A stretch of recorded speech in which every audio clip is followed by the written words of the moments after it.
Saudade do Cordeiro com a paz do Senhor Jesus Cristo. Amém, amados? Amém. Glória a Deus. Glória a Jesus. Louvado seja o nome do Senhor. Amados, hoje eu desejo fazer algo que já há uns 2 anos há em meu coração. E como tudo na vida de um servo do Senhor tem que ser feito debaixo de oração, debaixo da orientação do Espírito Santo, quando eu pensava que era o momento, o Espírito Santo falava que não, e eu sempre me submetendo. Mas aprove o Senhor me dar essa convicção, essa certeza no dia de ontem. E hoje, amado, eu quero, debaixo da permissão do Espírito Santo, contar a minha história para os irmãos. Dar o meu testemunho para os irmãos. Alguns aqui me conhecem de longa data, outros me conhecem até antes da fé, outros me conhecem após a fé. E se faz necessário nós glorificarmos ao Senhor por tudo que Ele faz em nossas vidas. Em várias oportunidades de mensagem pregando, principalmente quando eu ministrava, e esse é o cunho da minha mensagem, a principal da minha mensagem, a transformação de vida, novo nascimento. Eu sempre cito pessoas que foram extremamente importantes na minha caminhada cristã, e 2 delas estão aqui. Eu quero chamar aqui o meu amado Diácono Cláudio, Diácono meu irmão Edmilson, o que eu tenho um carinho tremendo, Diácono Edmilson e Diácono Cláudio. Por favor, meus amados, eu vou chamá-los aqui antes, porque eles têm compromisso na congregação deles. Eles vieram aqui simplesmente para me prestigiar, e eu, na certa medida, queria honrar esses irmãos, que foram e são extremamente importantes na minha caminhada cristã. Esse homem aqui, Edmilson, e esse outro homem aqui, Diácono Cláudio e Diácono Edmilson, servos do Senhor. É esse aqui que eu digo que no começo da minha fé colocava bilhetes embaixo da minha porta com textos bíblicos. E ele sempre foi assim, carequinha, mas ele ia lá cortar. Mas não era para cortar, era para me evangelizar. Com muito amor ele sempre me recebeu, sempre falou. E eu também o conhecia antes de Cristo, sabia acerca da vida dele. E eu fui ver o poder de Deus na vida dele, a transformação na vida dele. E ele foi uma das pessoas que sempre me convidou. Ricardo, aparece lá na igreja. No dia de culto, ele falou do endereço. E aconteceu inúmeras reviravoltas, até o dado momento que eu fui lá e o Senhor me tomou para si. E chegando lá, esse homem aqui, Diácono Cláudio, com quem no meu processo de caminhada cristã me ensinou muito acerca do reino de Deus, e eu enxergava nele uma seriedade, a qual permanece até o dia de hoje, nas coisas concernentes ao reino, tal qual o Edmilson, com muita seriedade, com muita dedicação, com muito empenho, com muita entrega no reino. E foram pessoas que, quando eu fui observando essa entrega, essa seriedade, eu me aproximei dessas pessoas. E tinha algo na igreja onde eu me converti, chamado SCC, Escola de Crescimento Cristão. Lembra, Cláudio?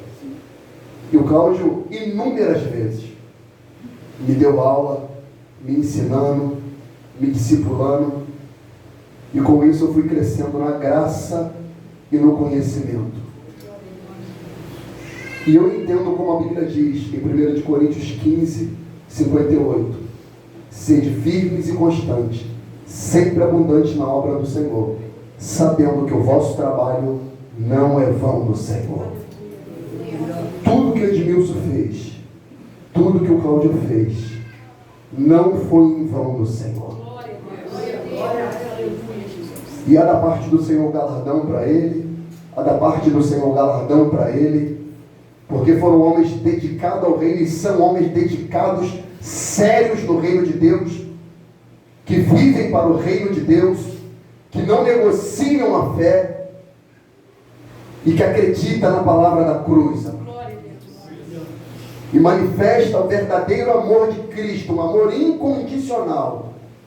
Que quando eu cheguei na igreja com o cabelo rastafari, esse homem aqui me abraçou com um abraço, o Edmilson, um abraço. E o Edmilson, quando eu cheguei lá, ele, rapaz, você veio, aquele carinho, e aquilo me cativou. E eles não olharam que eu cheguei na igreja com regata, com brincos, com rastafari, mas eles simplesmente me amaram. Eu chamei eles aqui para fazer questão, para honrar esses homens aqui. Para honrar. E mostrar que ainda há Deus em Israel, amor. Que ainda há profeta no meio de Deus. No meio do povo de Deus. Que se submetem, que amam e que são fiéis à palavra do Senhor. Muito obrigado, Edmilson. Muito obrigado por tudo que você fez na minha vida. Pela sua dedicação, pela sua fé, pelo seu carinho, pelo seu testemunho. Esse homem aqui é um agregador, amado. Ele gosta de chamar as pessoas para perto, para a comunhão, para a mesa. Esse homem aqui é um homem de oração. Esse homem aqui, ele ora pela minha vida todos os dias. Se não ora de maneira ocasional, de se prostrar, ele ora em espírito. Todos os dias ele manda a oração que ele faz para mim às 5 da manhã, 4 da manhã, ele manda para mim. Esse homem aqui. Eu já saí da igreja onde me converti, já tem mais de 10 anos. E esse homem aqui ainda ora pela minha vida. Esse homem aqui. Então, o meu profundo respeito por vocês. A minha dedicação, por tudo aquilo que eu carrego da parte do Senhor. Vocês são participantes disso.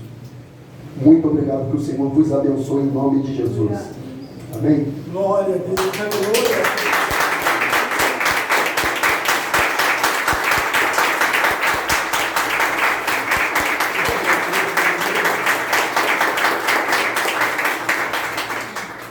Irmãos, assim como o próprio Senhor deixou escrito, para nós estarmos aqui nesse momento, não é para minha honra e glória não, porque foi cantado aqui, entoado um louvor aqui, a Ele toda a honra e toda a glória, porque o meu papel, se eu não dar fruto, é Ele que corta e lança no fogo. Então que seja dado a Ele toda a honra e glória. Vamos? Obrigado pela oportunidade.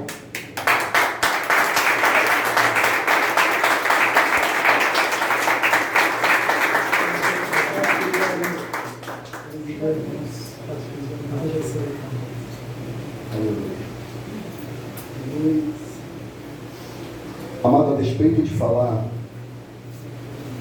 acerca da minha história, eu quero deixar como fundamento um texto bíblico, amém? Abre por gentileza Gálatas 6,15.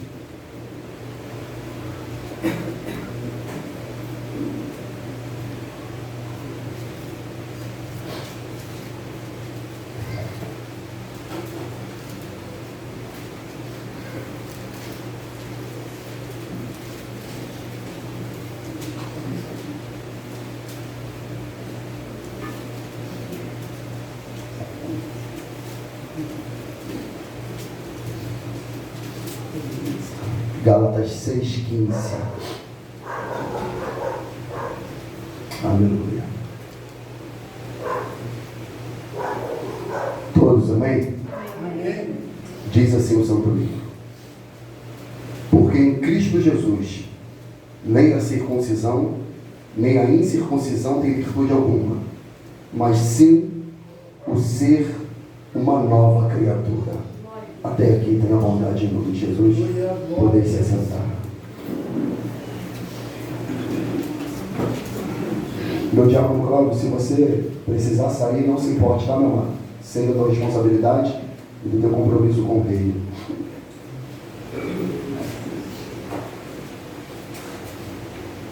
Paulo ele expressa aos Gálatas que estavam sendo atacados pelo judaísmo, acerca deles receberem a mensagem da fé, ponto do apóstolo Paulo dizer em Gálatas 3, que ele se maravilha de que tão depressa eles decaíssem do Evangelho de Cristo para um outro Evangelho. E Paulo aqui adverte a eles que nem a circuncisão e nem a incircuncisão tem virtude alguma. Ou seja, não é o fato de ser um religioso ou de repente ser um ateu ou de não ter fé alguma, mas sim o ser uma nova criatura. É isso que faz diferença no reino de Deus. Um texto que impactou e impacta a minha vida, a minha história, que é um texto muito conhecido do povo de Deus, 2 Coríntios 5,17. Assim que se alguém está em Cristo, nova criatura é. As coisas velhas se passaram, e eis que tudo se fez novo.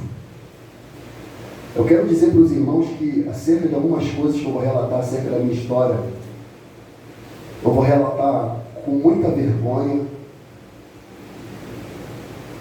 com muito nojo,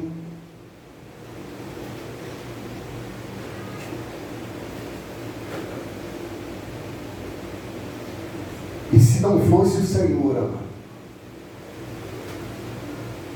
para salvar esse miserável pecador,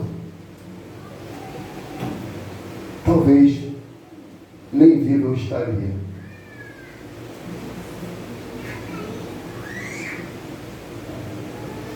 Paulo fala isso.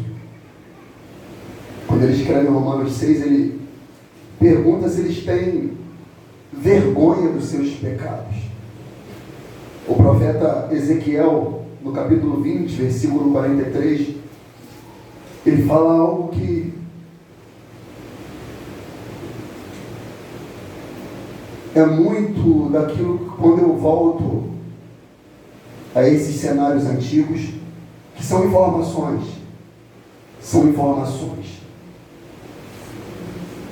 mas que mexe com a minha alma, mexe com a minha história, e me constrange entender o tamanho do amor desse Deus, amado. O profeta fala assim: e ali vos lembrarei dos vossos caminhos e de todos os vossos atos com que vos contaminastes, e tereis nojo de vós mesmos, porque todas as vossas maldades que tendes cometido, e sabereis que eu sou o Senhor, quando proceder para convosco por amor do meu nome, e não conforme vossos maus caminhos, nem conforme vossos atos corruptos, ó casa de Israel, disse o Senhor Jeová. Deus, usando o profeta para falar com o povo, ele vai trazer o povo à memória os atos corruptos, os atos malignos, os atos de depravação, os atos de pecado, os atos de afronta. À medida de essas lembranças chegarem ao povo, o povo ia ter nojo de tamanhas abominações que cometeram diante do Deus de Israel. E numa certa medida, eu sinto muito nojo de alguns aspectos da minha história. O nome da minha mãe é Marli, hoje não deu para ela vir, que também ela está com compromisso na sua congregação. Ela queria vir, eu falei: mãe, não precisa. É Marli Ferreira o nome da minha mãe, e o nome do meu pai, Claudemir Ivo. Minha mãe, ela teve um lar muito conturbado. O seu pai era um homem extremamente violento. O meu avô, Francisco Ferreira, um homem extremamente agressivo, violento, um homem extremamente machista, dominador, a ponto de minha mãe não conseguir relatar tamanhas truculências e violência que o seu pai assim cometia. E percebo eu que, para de repente fugir daquele ambiente de violência, da qual a minha avó sofria, de opressão, de agressão física, de alcoolismo, a minha mãe, numa certa medida, para fugir daquele ambiente, ela se apaixona pelo meu pai extremamente nova. Com 13 anos de idade, ela começa a namorar o meu pai. 13 para 14 anos de idade. Meu pai era um pouco mais velho que a minha mãe. 2 anos mais velho, aproximadamente. E com 15 anos de idade, a minha mãe engravida. Com 15 anos de idade, a minha mãe engravida. E o meu avô, que era esse homem violento, esse homem muito violento, ele coloca a minha mãe para fora com 15 anos de idade grávida e diz para ela se virar. Já que você é mulher, se vira. Dá o teu jeito com esse teu filho. E ela vai para o meu pai e diz que ela não pode mais ficar em casa, porque assim o pai dela não o queria. E meu pai chama ela para morar na casa dele, junto com a sua mãe e com os seus irmãos, que eram muitos, e muitas irmãs, cerca de quase 10, 12 pessoas morando numa casa pequena. E minha mãe, na casa do meu pai, ela foi extremamente humilhada também naquele lugar. Eles tratavam minha mãe como se fosse escrava. Ela era obrigada a fazer tudo, e se não fizesse, ela era humilhada, rechaçada.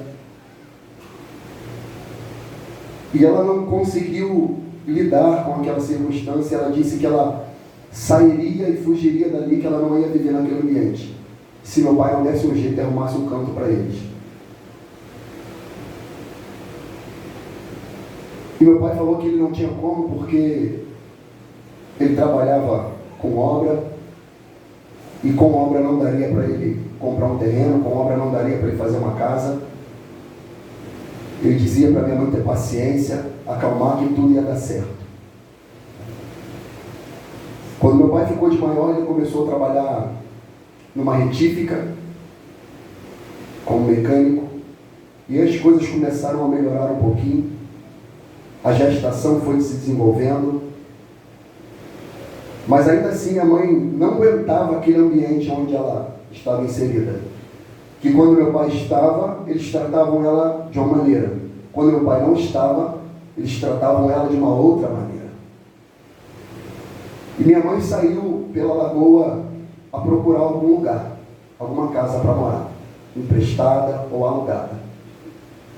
E tinha um barraquinho de estuque, lá na última rua do bairro, onde praticamente eu ainda moro, voltei a morar ali. Ela acha uma casa que estava fechada de seu Jorge Barbeiro, que ele tinha saído dali e deixou a sua casa com uns poucos móveis ali. Minha mãe pergunta se ele estava querendo vender ou se ele alugasse a casa. E ele perguntou: para quem? Para você? Você está nova.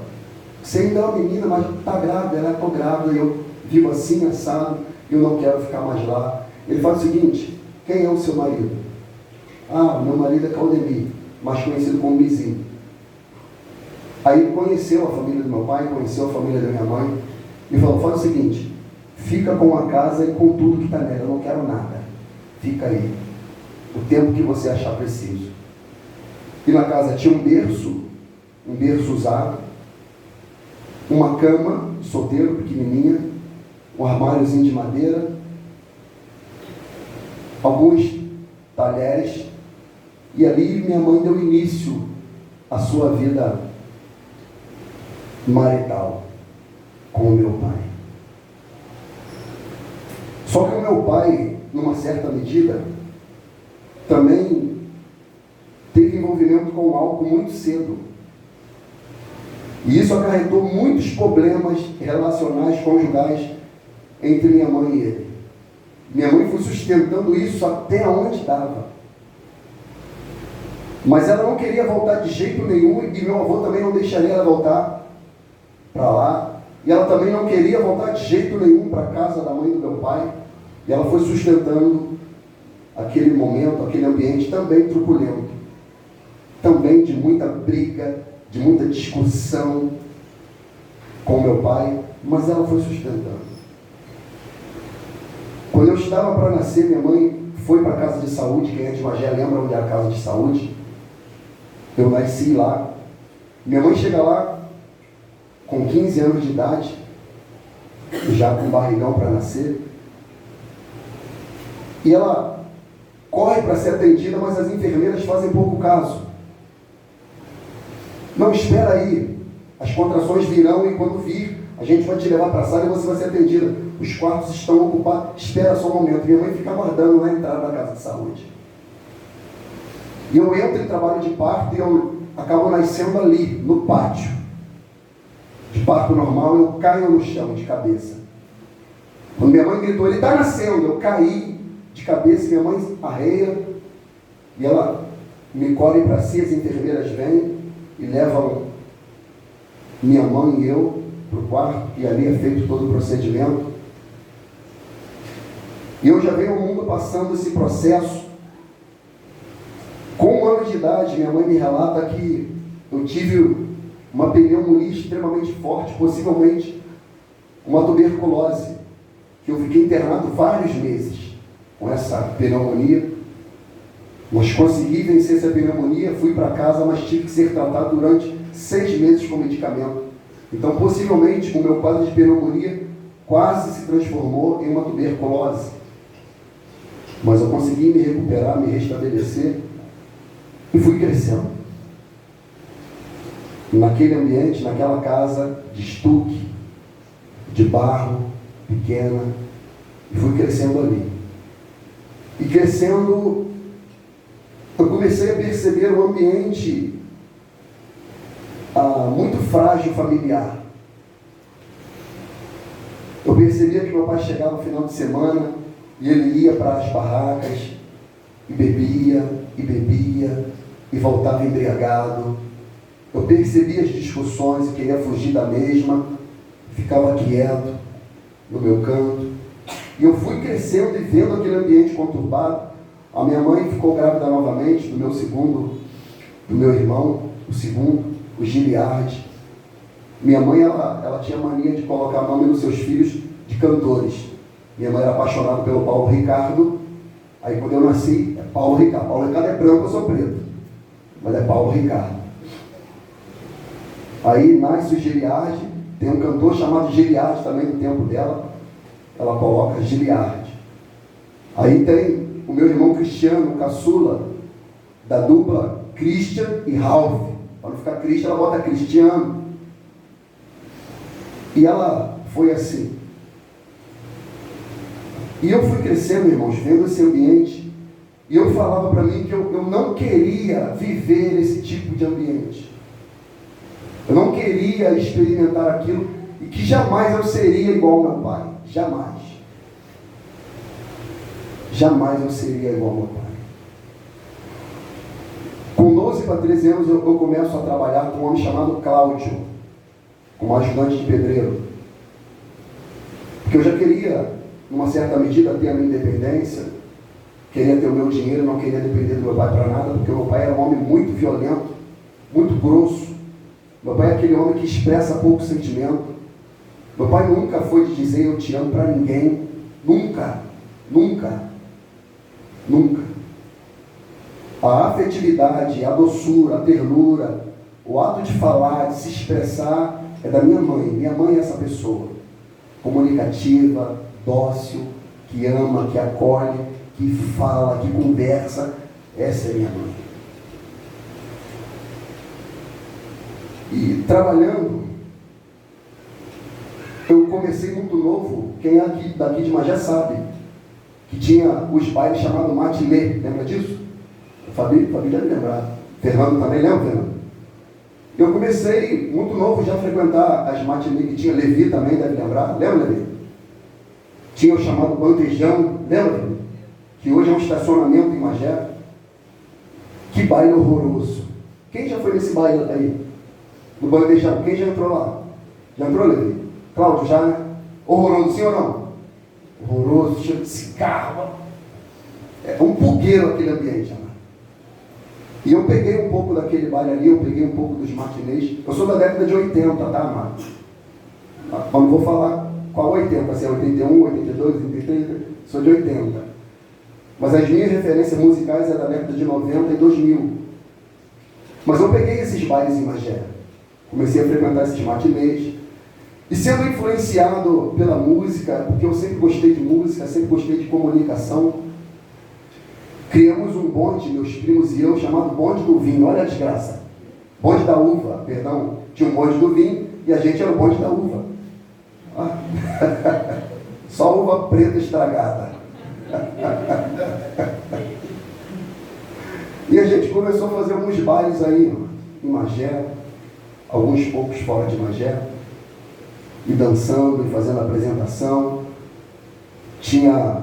Eu lembro que tinha campeonatos de funk, de MCs, e a gente participava. E eu vi aquele negócio de MC, não estava com nada, e eu pulei para o pagode, que eu gostava muito do pagode também. E já com 14 anos a gente começa a formar uma banda, um grupo de pagode, com alguns meninos alguns de Andorinha, outros de Guapi. E a gente forma um grupo de pagode, mais ou menos, mas a gente começa a tocar em Magé, fora de Magé, Guapi, Andorinha, rodando alguns lugares por aqui. E a partir daí, desses bailes, desses pagodes, 14 para 15 anos, eu começo de fato a experimentar o álcool de maneira mais direta. Porque bem verdade é que o álcool já estava na minha vida há muito tempo.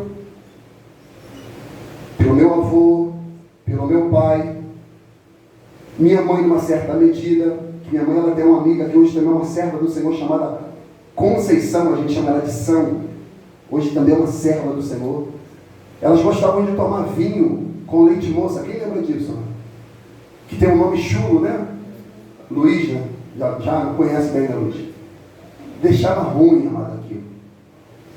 E elas faziam muito isso. E quando minha mãe pedia para a gente pegar, ou eu ia na geladeira e olhava aquilo, a criança, irmão, é astuta. Aqui, abre a geladeira, ó. E olhando, aí pega a garrafa e vai, ó. E eu provava aquilo, e aquilo era docinho, era gostoso. Eu fui bebendo vinho, possivelmente com 9, 8 anos de idade. E quando eu comecei a frequentar esses bailes, magiense, tênis clube, rodando andorinha, Guapi, e fazendo esses pagodes, chegou a cerveja.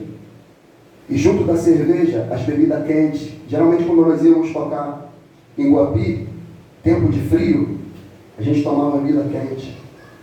Mas eu falava, eu bebo, mas não fico bêbado. Porque eu não quero ser igual ao meu pai. Eu não quero ser igual a ele. Mas, amado, eu digo para vocês, na fala de Jó que ele diz, aquilo que eu mais temia me sobreveio. Aquilo que eu falava que eu não queria ser, eu me transformei.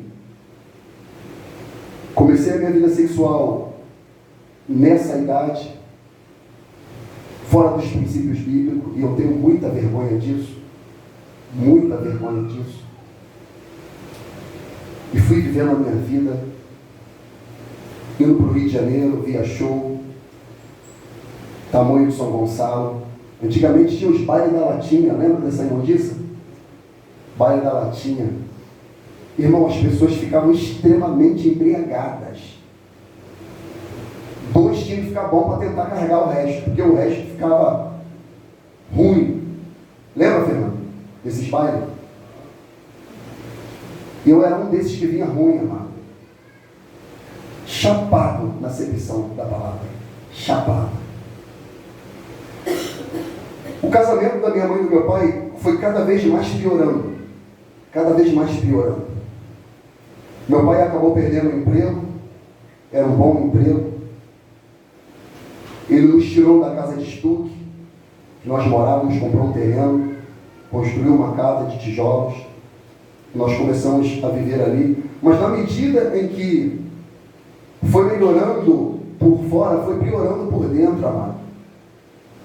E às vezes muitas pessoas vivem assim, uma aparência. Tem até uma casa boa, tem até aparentemente um bom casamento, mas internamente é um casamento falido, destruído, uma vida de hipocrisia. E minha mãe vivia isso. E quando meu pai ficou desempregado, ele desinvestiu a beber ainda mais, e eu comecei a ter a responsabilidade de cuidar dos meus irmãos. Porque minha mãe viu que se ela não saísse para trabalhar, a gente ia passar fome. Necessidade sempre passando, mas fome não. E minha mãe começa a trabalhar fora. E eu começo a cuidar dos meus irmãos, fazer comida, arrumar a casa, levá-lo para a escola, ter essa responsabilidade. E um certo dia, eu fui colocar o meu irmão caçula para casa, que já estava anoitecendo. Eu chamei Cristiano para tomar banho, que ele já ia jantar, e ele não quis, ele quis continuar na rua, brincando.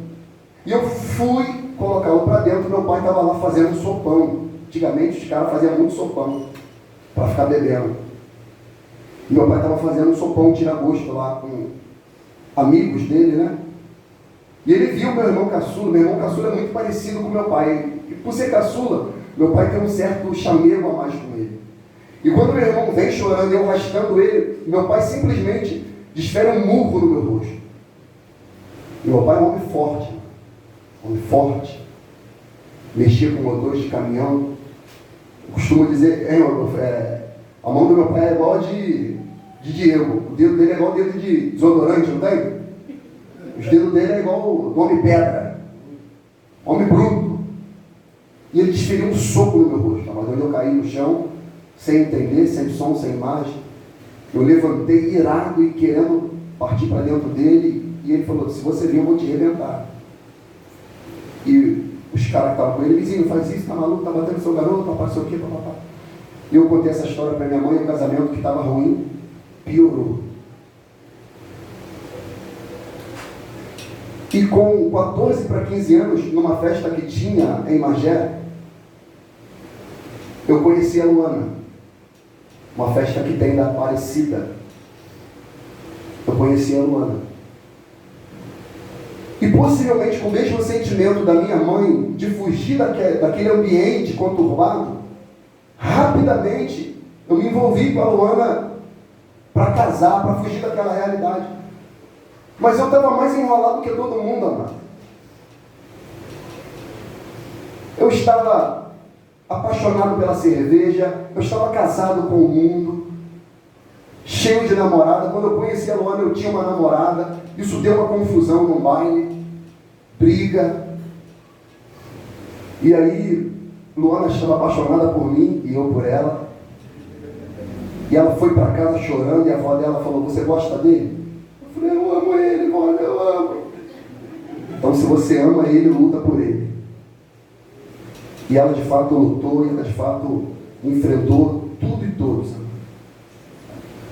Aí eu fui lá na outra família, cortei todas as alianças que eu tinha com aquela família. Era uma família muito conturbada, muito problemática. Eu cortei as alianças com aquela família e comecei a namorar sério com Luana, com 14 para 15 anos, que a festa era em setembro, eu faço aniversário em outubro. Eu tinha 14, logo assim que eu comecei a namorar ela, eu já estava com 15. E nós começamos a namorar sério, em casa, e eu trabalhando. Comecei a cortar cabelo, trabalhando na obra, cortando cabelo, trabalhando na obra. E com 16 para 17 anos, Luana já: olha, eu quero casar. Eu falei: o quê? Eu quero casar, meu amigo. Não quero ficar com a titia, não, quero casar, dá teu jeito aí, né? Mas como é que vai ser? Minha mãe deu a laje para a gente começa a construir aqui, eles vão ajudar. E quando eu vi aquela oportunidade de morar num outro lugar, a família da Luana era uma família que tem os seus problemas, mas era uma família muito mais estruturada do que a minha. Eu falei: eu vou fugir dessa realidade. E nós começamos a trabalhar, Dos 15 até os 18 anos, foi o tempo suficiente para a gente construir a casa. E com 19 para 20 nós casamos, ou com 18, filho? Oi? Fala mais alto. Casamos com 18. Eu com 18, né? E ela com 2 anos a mais do que eu. E nós casamos. E eu, com toda essa minha imaturidade, infantilidade em alguns aspectos, assumindo uma responsabilidade do matrimônio sem saber o que era o matrimônio, mas empiricamente eu tenho certeza, a despeito de amá-la, o meu desejo era fugir daquela realidade de agressão, de alcoolismo, de um dia meu pai foi agredir a minha mãe e eu entrei no meio, eu tive que enfrentar o meu pai. E daí eu falei, se continuar desse jeito, ou ele vai me matar, ou eu vou matar ele. E com 18 anos eu me casei e fui vivendo com o ano. Mas o álcool ainda continuou fazendo parte de mim. Tomando minha cervejinha socialmente, final de semana. E eu sempre fui um homem apaixonado também pelo futebol. Torço para o Flamengo. Só que antes de Cristo eu não torcia para o Flamengo. Eu idolatrava o Flamengo. Você não entende o que é isso. Talvez você não possa entender. Torcer é uma coisa. Idolatrar um time é outra. Eu já conheci um rapaz chamado Pedrinho. Ele era o líder da torcida jovem do Flamengo. E eu tinha o sonho de conhecer o Maracanã. E o Pedrinho, meu irmão, eu te levo para lá. E quando eu tive aquele encontro com o time, com a torcida, é algo que não dá para explicar não, amado. De fato, tem algo espiritual envolvido naquilo ali. Tem algo espiritual naquilo dali. Eu já fiquei envolto com aquilo. Eu falei, é isso que eu quero. Eu comecei a fazer parte. Comecei a ir nos jogos. Comecei a ir nas reuniões. E lá, bebida, pagode, funk, mulher, tudo. Experimentei o cigarro, mas vi que não era para mim. Nunca usei droga, nunca fui maconha, nunca cheirei cocaína. Mas cerveja e bebida quente, eu ia.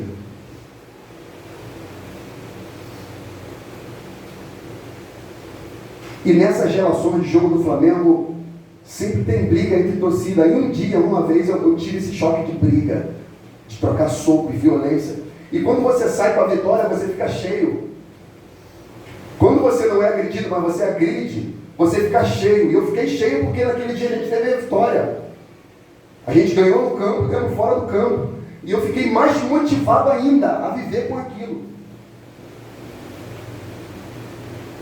Mas como eu comecei a ver pessoas morrerem por causa disso, eu falei, opa, eu sempre fui medroso acerca disso. Opa, fugi um pouquinho. E quando foi no ano de 2009, o ano em que o Flamengo foi campeão, foi um ano em que nosso casamento de Luana e eu estava mais fragilizado por causa da minha ausência. E Luana e eu, a gente querendo engravidar, querendo ser pai, e Luana falando, se for para você ser pai assim, eu não quero. Porque você vai ter um filho, teu filho não vai te conhecer, porque você não para em casa. E um dia ela veio buscar aqui no bar chamado Bagdá, ali ele colocava o telão do jogo ali, e ali eu ficava. E um dia eu demorei a chegar em casa e ela veio ali me buscar braba. Ela tem essa cara de ferro, mas ela é braba. Ela foi ali me buscar braba, me achou e quer ver um homem ficar macho e a mulher ir buscar ele no ambiente, sim ou não? Eu fiquei macho, hein? E chapado ainda. Entra no carro! Ela está falando alto, tem que falar mais alto. Entra no carro, vambora! Aquela coisa toda. E a gente foi discutindo e falando várias coisas. E teve uma palavra de gatilho que ela falou no meio da nossa discussão. Ela falou assim, você falava tanto do seu pai que você está igual a ele. E aquilo para mim foi como um tiro dentro da minha cara. Falei, o que você falou? Era isso mesmo, você falava tanto do seu pai que você não queria ser igual a ele, você está igual a ele. Ou seja, você está um homem bêbado. Eu falei, repete para você ver. Repete para você ver, se eu não dou um soco dentro da sua cara. Literalmente, irmã. Ela não repetiu.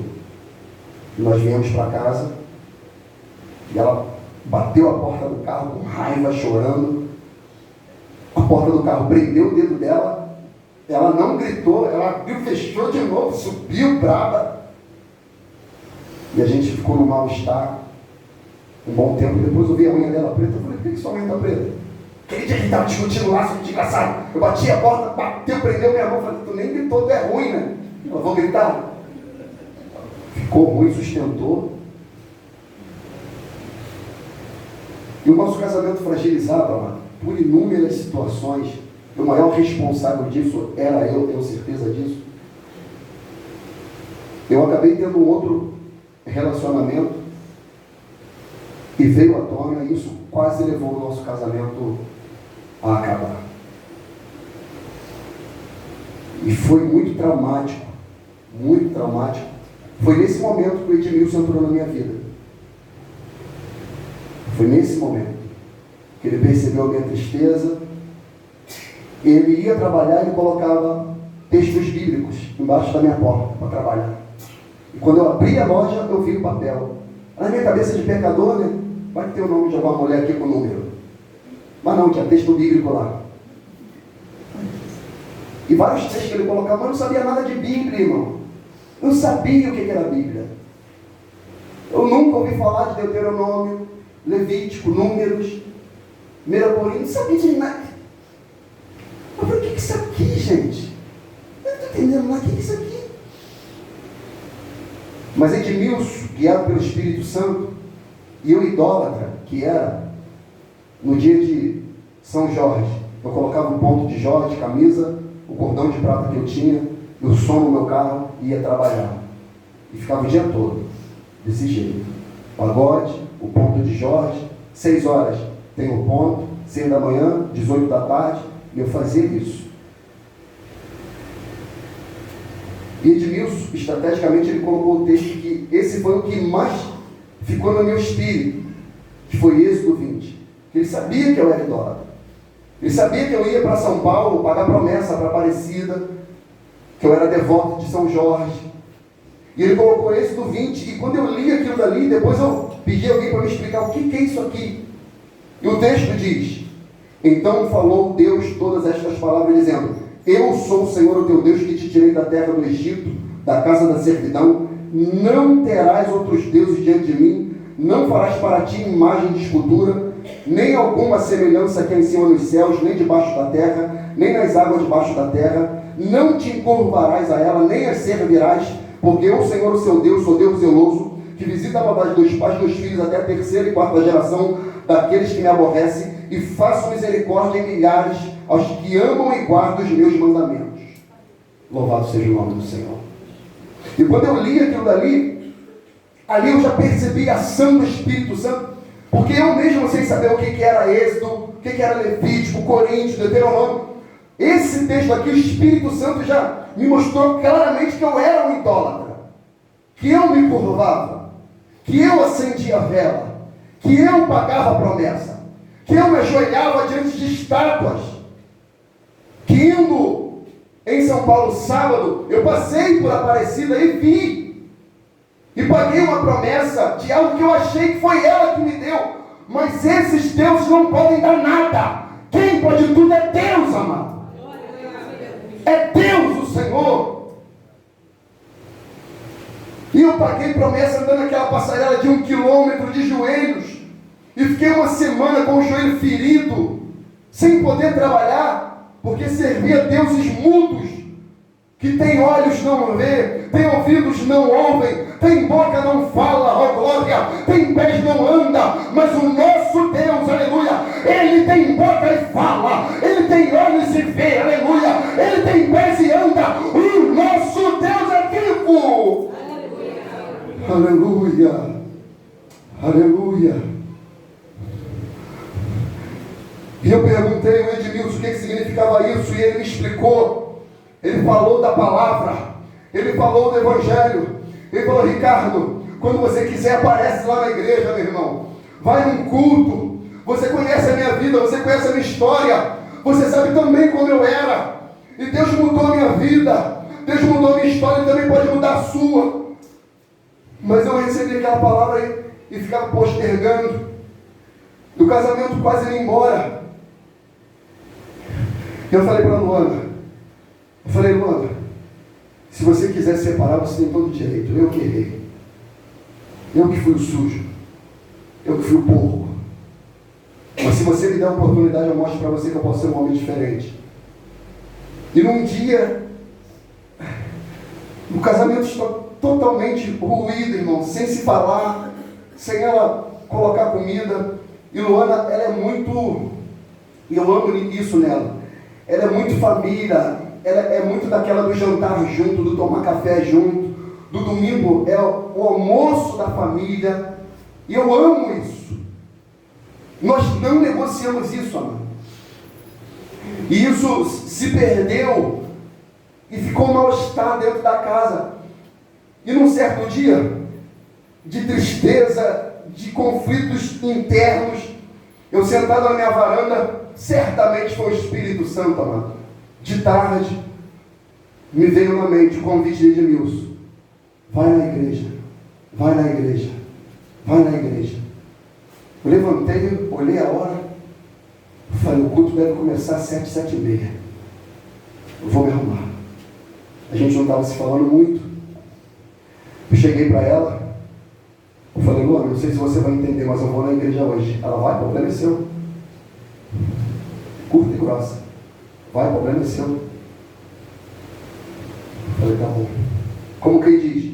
Mentira, mais uma mentira. Ele é mentiroso. Ele está mentindo, eu não sei para onde esse homem vai. Eu peguei a roupa que eu tinha e fui para a igreja.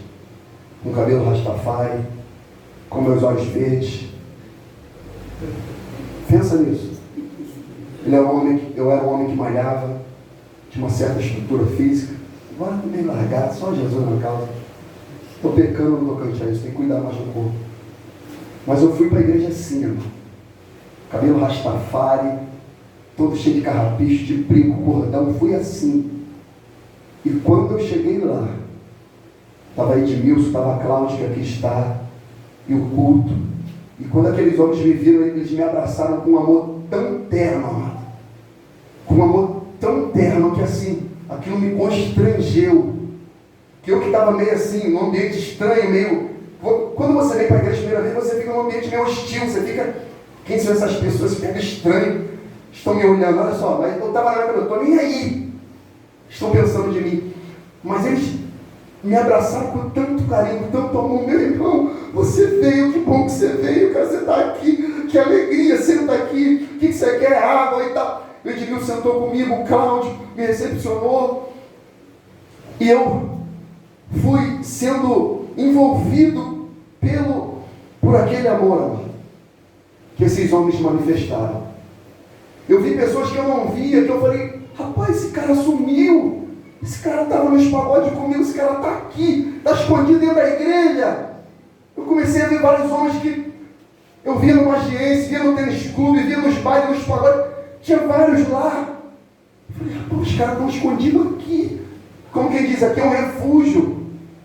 Aqui. Eu comecei a ir. Um culto, 2, 3. Já tinha abandonado um pouco a cerveja. O casamento ainda abalado. Aí eu fui no domingo. Fui o segundo. Fui o terceiro. Fui o quarto. No quinto ela falou assim, que igreja é essa que você está indo aí, todo domingo? Eu falei, a igreja que eu te falei. Não sei que igreja é essa não. Todo domingo esse horário aí, quer botar perfumezinho, quer ir agora todo arrumadinho, todo... Eu vou contigo. Para saber onde essa igreja aí. Mas não era a igreja. Era ciúme. Era para saber de fato se eu estava indo para a igreja mesmo. E ela foi comigo um dia. E ela viu as pessoas lá. E logo ela já era mais envolta ao catolicismo. Ela se batizou na igreja católica até já com uma certa idade. Acho que com 20 anos, 22 anos, não sei, por aí. Ela se batizou na igreja católica. Olha isso. Luana era mais do catolicismo, que foi muito difícil desvincular essa ligação umbilical que ela tinha também com o catolicismo. Mas para me acompanhar, ela começou a ir junto comigo. E quando foi, amado? No dia 1º de junho de 2009, 1º de junho de 2009, num culto, em que o pastor Elias Barreto, eu não lembro qual era o tema da mensagem, qual era o assunto, eu só lembro que ele leu o texto de Isaías 53, e ele lendo esse texto ali, eu tive um batismo de consciência ali. Ali foi a minha conversão. Ali. À medida que aquele homem ia lendo aquele texto ali, parece que o Espírito Santo me colocou de frente para a cruz de Cristo. Me fez entender quem era Jesus e o que ele fez por mim. Ali, exatamente ali, naquele texto, que quando no final da mensagem ele fez o convite, fez o apelo, e eu, sem pensar, eu fui à frente, chorando copiosamente, entendendo que eu não via beleza nenhuma em Cristo. Pelo contrário, eu desprezava, eu humilhava, eu o envergonhava, eu não fazia outra coisa senão pecar. Mas foi exatamente ali, ele lendo aquele texto, eu tive um batismo de consciência. Eu tenho certeza que foi ali que o Espírito Santo me tomou e fez de mim uma nova criatura. E a partir daquele momento ali, a minha relação com Cristo, a minha relação com Jesus, ela começou a se estreitar cada vez mais. Se estreitar de maneira muito violenta e abrupta. Eu estava com o meu dread, aí teve o retiro de carnaval. Lembra, Cláudio? Retiro de carnaval que foi em Mauá. E aquele retiro foi muito especial. Por sinal, tem uma foto até aqui, ó. Foi nesse dia aqui, ó. Essa foto aqui, eu cortei meu cabelo dread, Rastafari. Eu cortei, quando a Ana me viu o cabelo cortado, ela endoidou. Tá ficando maluco, o que você fez? Eu falei, chega, Deus me chamou para ser uma nova criatura. Eu quero fazer tudo para agradar o meu Deus. Eu sei que isso não está glorificando o nome dele. Ninguém me pediu, o pastor não me pediu, nada nem ninguém. Eu tenho a consciência que o Espírito Santo está me pedindo para eu mudar a minha postura. Tirei, irmão. E naquele retiro foram dias gloriosos. Tinha momentos esporádicos que soava um sinal e tinha momentos de oração. Então quem estava jogando bola parava e orava ali. Lembra, Cláudio? E eu fui orando com vários irmãos e aquilo ia me constrangendo. As orações, as súplicas. E o Espírito Santo tomando homens e mulheres naquele local. E eu sendo tomado por Deus e sendo transformado naquele ambiente. E, irmãos, eu saí de lá outro homem, com outra perspectiva. Era culto de manhã, de tarde, de noite. E foi algo tremendo. Aí eu perguntei algo a um diácono de lá também, diácono Fernando. Ele não pôde vir hoje, que hoje tem ceia lá. Ele falou, meu irmão, infelizmente não vai dar para mim estar lá.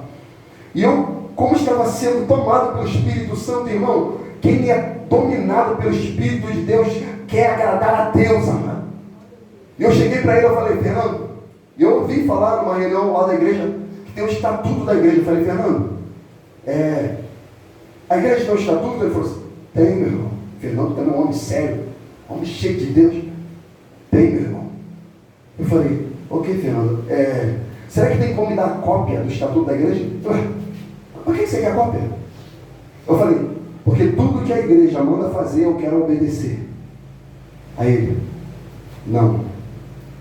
A igreja tem um estatuto, mas o estatuto que você deve seguir, essa foi a palavra dele. O estatuto principal que você deve seguir é a Bíblia, é a palavra de Deus. E o estatuto principal é o que Jesus disse. Ele falou assim para mim, é Mateus 7,24. Aí outra coisa, eu falei, meu Deus, Mateus, quem é esse homem? Ele, Mateus 7,24.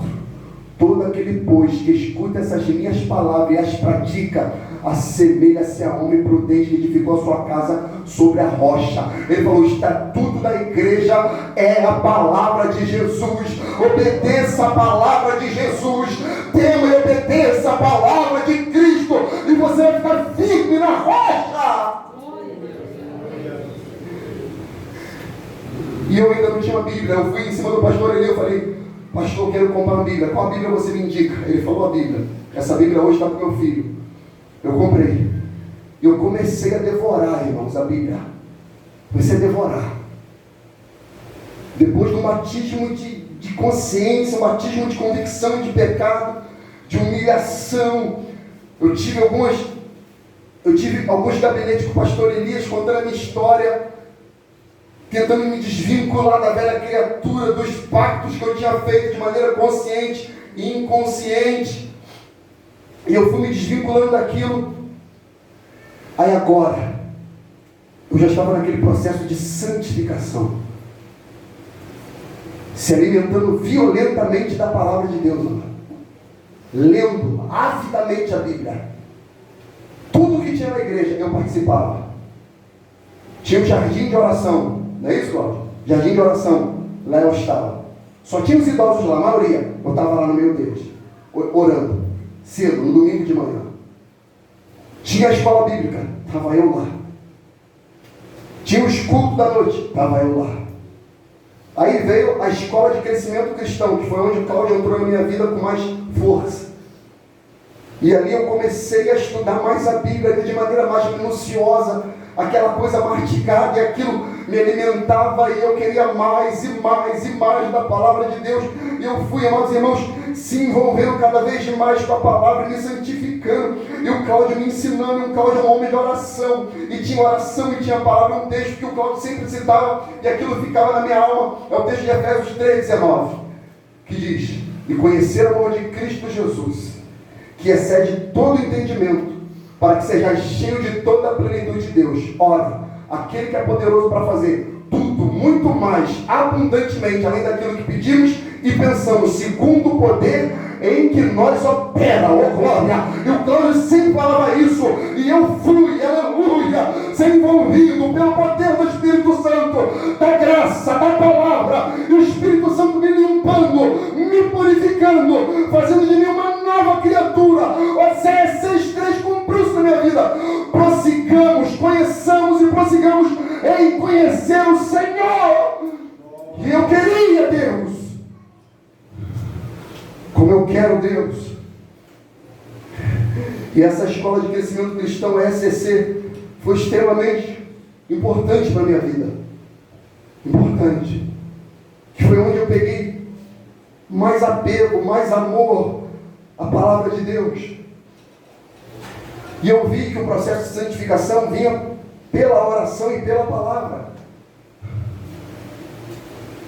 E como eu tive uma vida sexual ativa muito cedo, eu tive muito problema com isso, amor. Tive muito problema com pornografia, com revista pornográfica. A primeira revista pornográfica que eu vi era do meu pai. Eu achei num armário, escondido. Eu achei.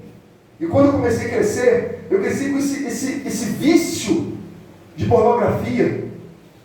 A pornografia do meu período, da minha época, era diferente. Era revista, jornais. Tinha que ir na banca, era um constrangimento. Mas ainda assim, amado, quem é dominado pelo pecado enfrenta qualquer coisa. E eu comprava jornais para levar para o trabalho, meia hora, mais recente já, né? Meia hora, que tinha chamado a Gata da Hora. Eu fiz um álbum com aquelas mulheres. Você acredita nisso? Fiz um álbum com aquilo. Que vergonha.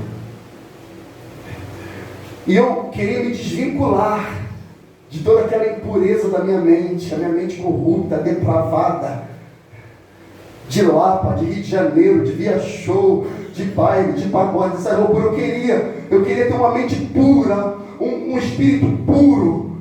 E lendo certa feita na minha copa, lá no Saco, bairro do Saco, onde eu morava com o Luana, lendo a carta de Filipe aos Filipenses, esse texto aqui impactou a minha alma para me purificar dessas impurezas. E é um texto que sempre quando eu estou orientando alguém, eu sempre falo e ensino sobre esse texto aqui. O texto de Filipenses 4:8 que diz: quanto mais, irmãos, tudo que é verdadeiro, tudo que é honesto, tudo que é puro, tudo que é justo, tudo que é amável, tudo que é de boa fama, se há alguma virtude, se há algum louvor, nisto pensai. E eu entendi que eu tinha que começar a voltar a minha mente, meu espírito, para essas coisas que eram verdadeiras, honestas, justas, puras, amáveis, de boa fama, coisas virtuosas. Eu tinha que focar a minha mente nessas coisas, nas coisas do alto, nas coisas do espírito. E ali que eu comecei a desvincular da pornografia e venci para a glória de Deus. Que 1 Timóteo 4,5 diz: porque pela palavra de Deus e oração é santificada toda criatura. Eu comecei a viver essa vida intensa de oração e essa vida intensa de leitura da palavra. E eu fui me transformando, até o momento em que eu conheci o ministério que hoje faço parte. E aí Deus me chamou para lá. Saí da Igreja Batista com muita gratidão e conheci esse ministério Pastor Elvis, que foi uma outra referência. E eu fui me desenvolvendo. Aí meu casamento já foi restaurado, Enzo já nasceu. A gente começou a viver de fato um casamento harmonioso, maduro, consciente, consistente, com diálogo, com clareza, com respeito, com transparência. E somos felizes para a glória de Deus. Somos extremamente felizes para a glória de Deus. Um casamento baseado na confiança, no respeito, na temperança, no amor, no limite, de onde um começa, o outro termina, a gente vai vivendo dia após dia. E Luana, ela foi essa mulher resiliente, paciente, que lutou e acreditou que um dia de fato eu iria mudar. Para a glória do Senhor eu mudei. E hoje eu posso dizer, eu e a minha casa servimos ao Senhor, amado. Eu e a minha casa adoramos o Deus de Israel.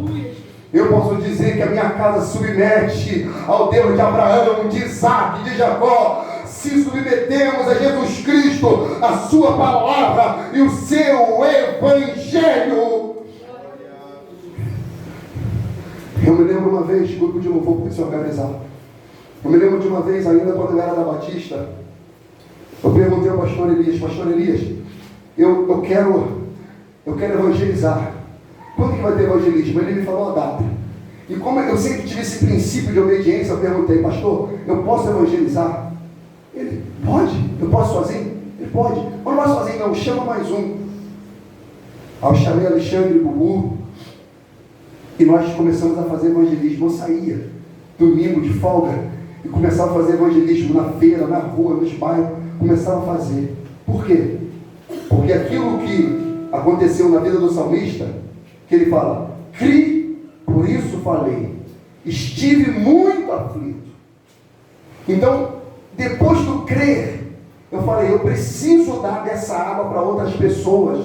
Eu não posso reter algo que transformou e mudou a minha vida. Eu preciso de fato fazer alguma coisa para glorificar e para exaltar o nome santo desse Deus maravilhoso.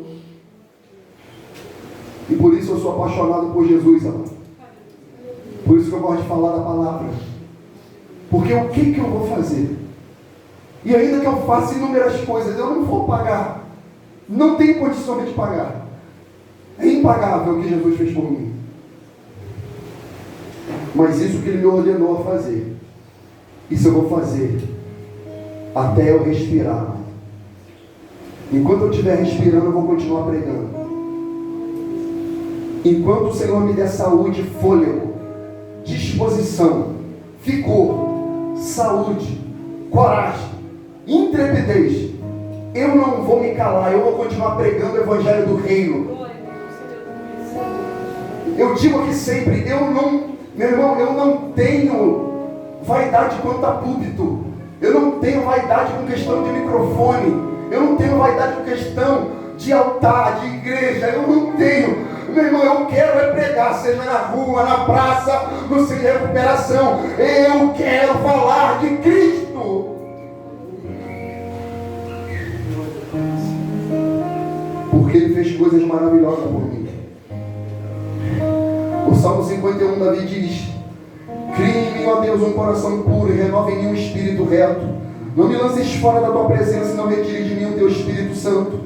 Torna-me a alegria da tua salvação, sustém-me com espírito voluntário. Então ensinarei aos transgressores os teus caminhos, e os pecadores se converterão a ti. Livra-me dos crimes de sangue, ó Deus, Deus da minha salvação. A minha língua louvará altamente a tua justiça. Abre, Senhor, os meus lábios, e a minha boca entoará o teu louvor. Porque te são comprados em sacrifício, senão eu os daria. Aleluia. Não te deleitas em holocaustos. Os sacrifícios para Deus são um espírito quebrantado e um coração quebrantado e contrito não desprezarás, ó Deus. Ou seja, Davi estava disposto a fazer qualquer coisa desde que o Senhor não retirasse o Espírito Santo dele. Davi estava disposto a pagar todos os sacrifícios possíveis, mas ele falou: Senhor, tudo que o Senhor fez por mim, eu vou ensinar os transgressores os teus caminhos. Os pecadores a ti se converterão. E Deus, pela sua misericórdia, tem usado esse humilde pecador, esse humilde servo, que ama o Senhor, com tudo que tenho, com tudo que sou.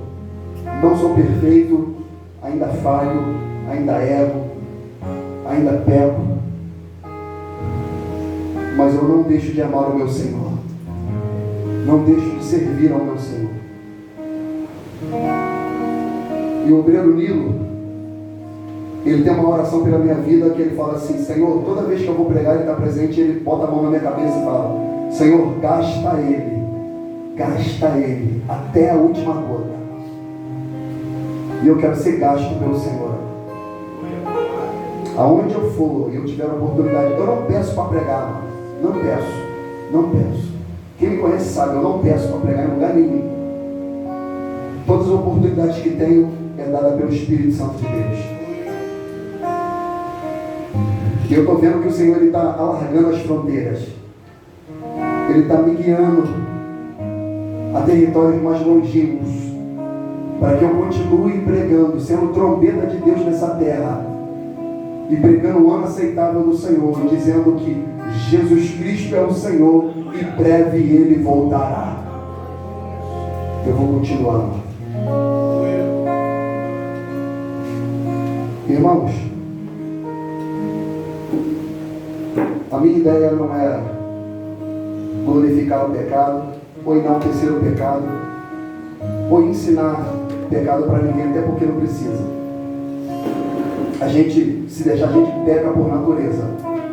Jó diz que a gente bebe iniquidade como se fosse água. A minha intenção é mostrar que Deus, ele move céus e terra para salvar um pecador. E por mais impossível que possa parecer, Deus é poderoso para pegar. Porque a Bíblia diz que Deus, ele pega as coisas loucas para confundir as sábias. Ele pega as coisas fracas para confundir as fortes. Deus, ele faz isso. Então, se você tem um filho ou um marido que ainda não serve ao Senhor, creia, mano. Creia, permaneça crendo. Que num dado momento, debaixo da soberania de Deus, Deus pode pegar essa pessoa e transformar ela e fazer dela uma nova criatura. Deus é poderoso para isso. Fique de pé, em nome de Jesus, de louvor.